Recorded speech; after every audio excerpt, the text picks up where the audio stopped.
Au Monde, politologue, spécialiste de l'Arménie. D'abord, votre ressentiment par rapport à ce projet de loi donc en Israël. Est-ce qu'il est temps pour vous de reconnaître ce génocide et est-ce que vous trouvez cela dommage quelque part finalement qu'il ait fallu attendre dans cette nouvelle dégradation des liens entre la Turquie et Israël ? Bonjour et merci d'abord. Écoutez, entre votre reportage et ce que vous venez de dire, vous avez résumé ma pensée. Bien sûr, ce serait très bien, c'est une excellente nouvelle si ça a lieu. Et en même temps, ça arrive un petit peu tard parce que Israël, s'il y a bien un pays... S'il y a bien deux pays qui ont un destin commun, c'est bien le peuple israélien et le peuple arménien, enfin le peuple juif et le peuple arménien. Pour un tas de raisons, je ne vais pas y revenir. Là, il y a un contexte particulier, comme vous l'avez remarqué. D'ailleurs, on peut aussi regretter parfois le fait de tenter d'instrumentaliser la question du génocide arménien dès lors que les relations entre la Turquie et Israël se détériorent. Et là, je pense qu'on ne peut pas avoir une vision instrumentale d'un fait aussi grave qu'un génocide. Et on peut se poser la question aussi du poids de l'Azerbaïdjan, vous l'avez dit dans votre reportage. Les Arméniens sont face à deux types de problèmes, la Turquie d'un côté et l'Azerbaïdjan de l'autre. Et Israël entretient des relations assez étroites avec les deux. Alors moins maintenant, puisqu'on sait avec Gaza, mais même avant. Et la position d'Israël est assez paradoxale. C'est-à-dire que la société israélienne est au diapason de l'histoire. Il n'y a pas de négationnisme dans la société israélienne. Et ça, c'est clair. Et même, je dirais, dans la diaspora juive, d'après ce que je lis ici ou là, il n'y a pas trop. Il y a eu des historiens, notamment Bernard Lewis, ou d'autres qui ont joué à cache-cache avec l'histoire, qui ont été négationnistes, même parfois. Mais globalement, je dirais, les Juifs dans le monde, et de ce que j'en sais, et la société israélienne, sont parfaitement au courant de ce qui s'est passé, parlent ouvertement de génocide. Le problème, c'est au niveau de l'État.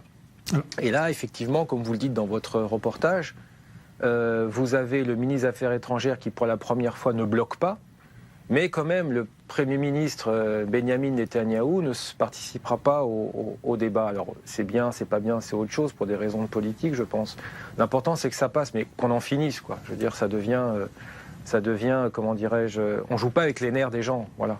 Alors justement, comment est-ce que vous expliquez cette frilosité quelque part de certains pays amis de la Turquie à reconnaître ce génocide alors que d'autres l'ont fait comme la France et les États-Unis? C'est quoi les considérations? C'est politique, c'est économique avant tout? Écoutez, je pense qu'il y a tout un fantasme autour de cette question. En fait, la Turquie fait menace, intimide, fait peur, etc. Mais dès lors qu'un pays veut mettre à son agenda la reconnaissance du génocide au Parlement ou autrement. Mais en fait, c'est un leurre. Quand on voit par exemple les relations France-Turquie aujourd'hui, qui économiquement sont assez fortes, et pourtant la France a reconnu le génocide en 2001, la France a voté plusieurs projets ou propositions de loi sur la pénalisation de la négation, et les relations ont été parfois tendues, mais ça n'a jamais empêché le commerce de s'établir entre les deux pays. Idem pour la Russie. Les Américains, quand ils mettent à l'ordre du jour la question du génocide, la Turquie conteste, menace et se tourne vers la Russie. Or, la Russie a reconnu le génocide en 1995 déjà, avec une résolution beaucoup plus forte que celle de la France.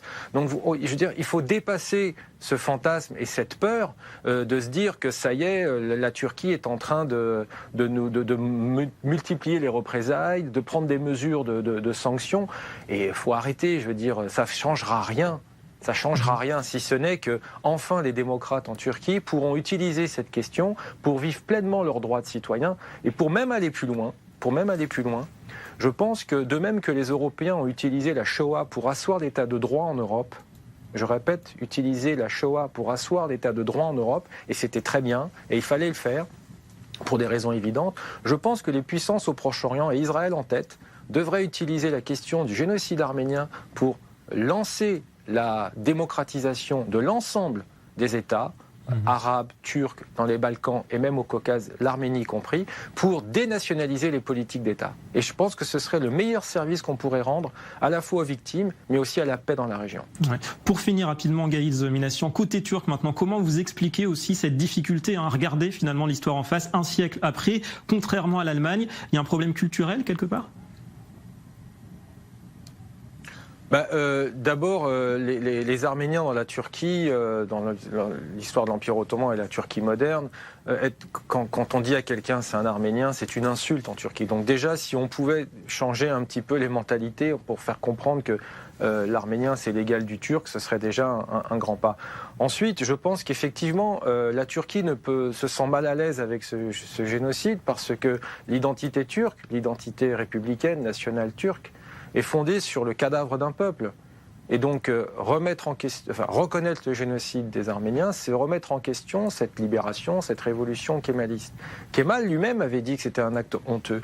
Il n'avait jamais contesté la réalité. Mais une fois qu'il a pris pleinement de pouvoir, on va dire en 23 pour faire simple, eh bien, la machine du négationnisme s'est accélérée. Elle était déjà en place dès le crime commis en 15, mais elle s'est accélérée, elle s'est industrialisée et elle s'est institutionnalisée. Donc, on voit bien que la Turquie a un problème parce que ça entraînerait aussi des compensations, des réparations, des mesures finalement d'indemnité. Et ça, pour la Turquie, c'est inimaginable. La Turquie se cache derrière le droit international. Oui. Je veux dire, ce peuple, en l'espace de 8 ans, entre 1915 et 1923, a été finalement assassiné 3 fois. En 15 physiquement, en 20 bolcheviques et kémalistes mettent fin à l'Arménie indépendante. Donc, et en 23, c'est le traité de Lausanne qui met fin à la question arménienne à l'échelle du droit international. Donc, en l'espace de 8 ans, ce peuple sort des radars de l'histoire internationale. Et le système international qui se met en place avec les traités de Versailles et compagnie, eh bien, enterre, écrase la question arménienne et notamment la question des réparations ou de la pénalisation des auteurs de crimes. Merci Donc beaucoup. la Turquie se cache derrière ça. Merci beaucoup Gaïd Zaminassian d'avoir accepté de répondre à nos questions.